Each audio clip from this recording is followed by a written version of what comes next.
start representing it? What do you think the first thing we would do is? Mackenzie? Draw like 4 fourths. Okay. The whole. Okay, so good. We have a whole and a fourth. So Mackenzie says draw 4 fourths. Even more than just drawing 4 fourths. What are we going to need to do? Jillian? Draw 5 fourths. You're right, 5 fourths or 1 and 1 fourth. How many fraction models am I going to need to represent 1 and 1 fourth? Carson? 2. I'm going to need 2 models just to represent this 1 and 1 fourth. So let's draw our 2 models here. Okay. And what am I going to do to represent 1 and 1 fourth? Chris?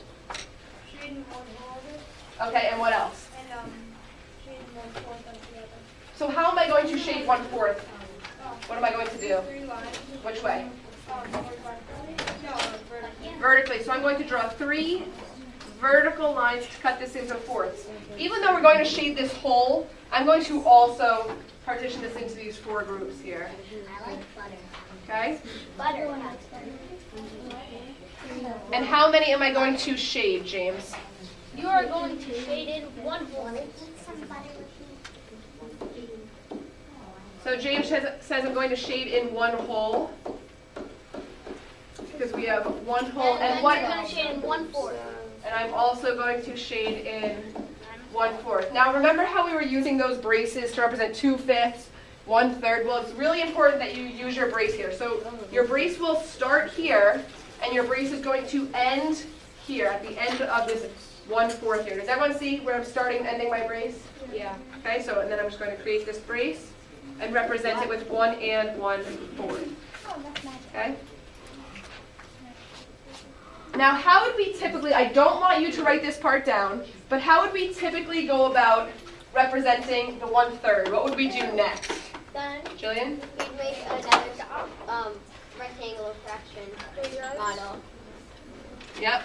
Do not do this. Don't do this. Yep. And then you partition it horizontally with 2 lines. Good. So we would partition this into with 2 lines, and we would shade in how much? You shade in 1/3. We would shade in 1/3. Now, I do not want you to write this blue part. Just leave it. Just look up here for a second. So this would be your 1/3, and this is still your 1 whole. What would you do next? What would you do next, James? You'd put 2 lines going this way, Horizontally. horizontally, across both of these.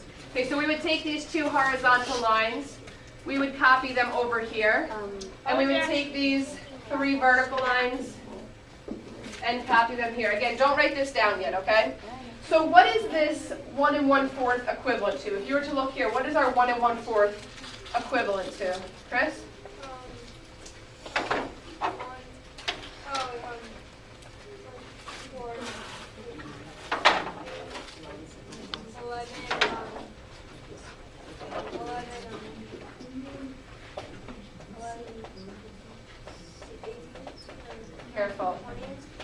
1 and 1 fourth equivalent to? Look how many are shaded out of 1 whole. What is that equivalent to?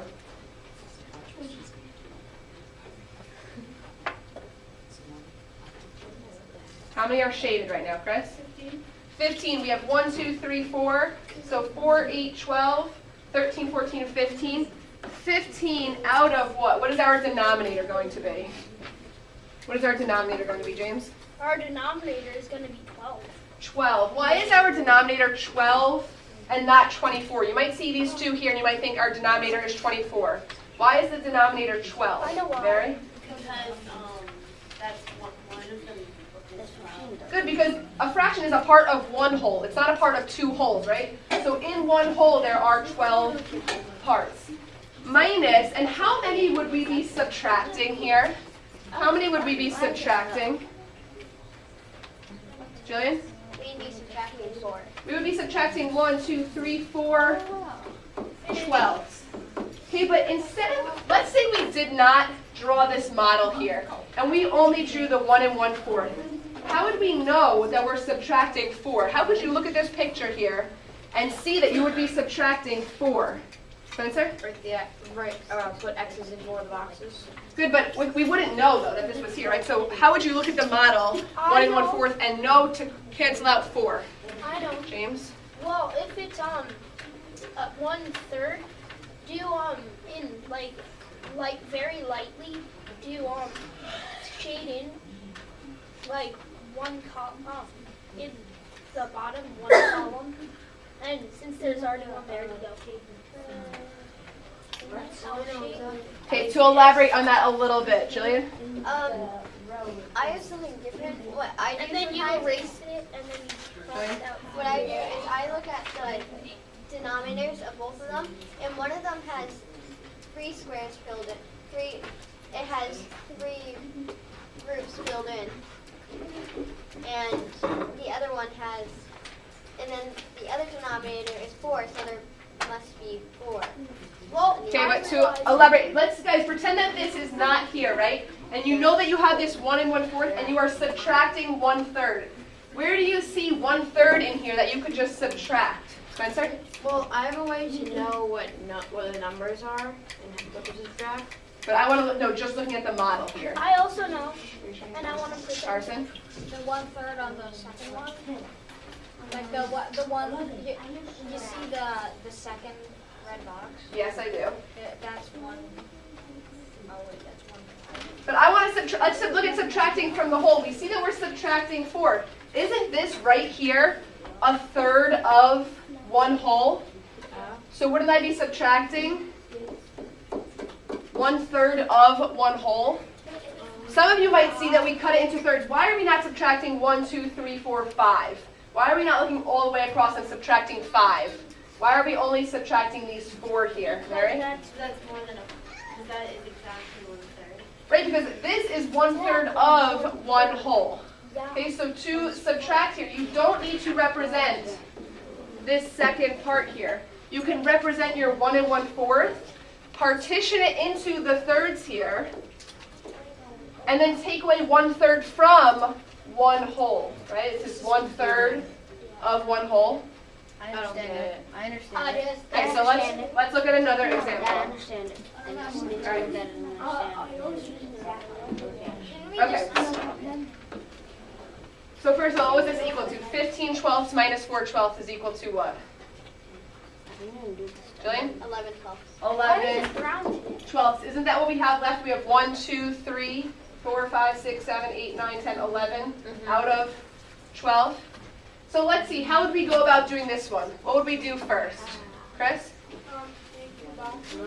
We would draw 2 fraction models. Draw 4 lines. Good, because we want to cut it into what? Fifths. So 1, 2, 3, 4.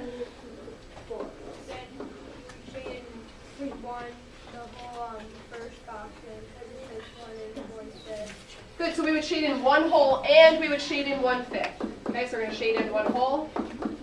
So I want you to do this part on your paper right now. 1 whole and 1/5.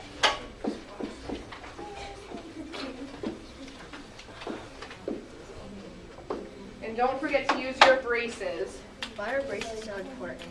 to show what you are representing. Are they supposed to show what we're representing? It's showing you that you've shaded in here 1 and 1/5. So James, can you copy this down on your paper, please? On my fake paper. It's completely fake. So to start, we are representing 1 and 1/5. What about homework? How am I going to do that? What are we going to do to show that we will subtract 1/3? We're not going to draw another model. What can we do to subtract 1/3? Chris?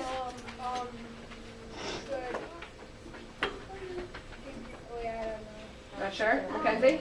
Put 2 lines through it. Which direction? That way. Horizontally. So we're going to draw our 2 horizontal lines. Okay, what is 1 and 1/5 equivalent to? What is 1 and 1/5 equivalent to? Mackenzie?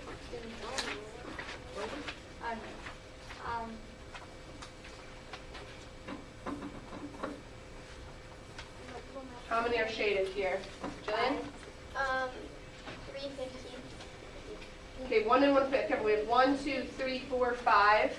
We have 5, 10, 15. Ready? 18, 15. 18, 15. So we have 18 shaded. This is 5, 10, 15, 16, 17, 18. Out of 15 are in one hole. So we have 18 15ths.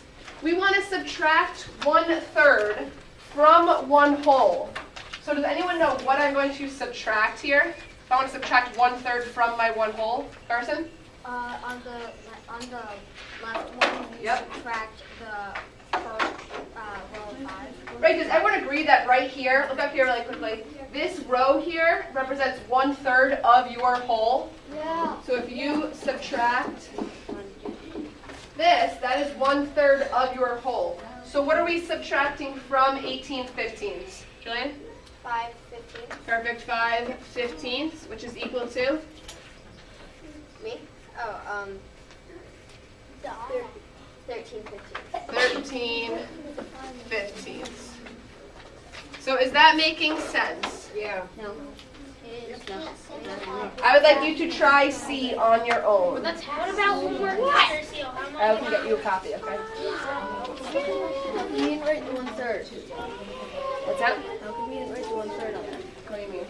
On the C. Mr. Seal, can I get something from my locker? I subtracted 1/3 right here. 3 is 5 15ths. Mr. Seal, can I get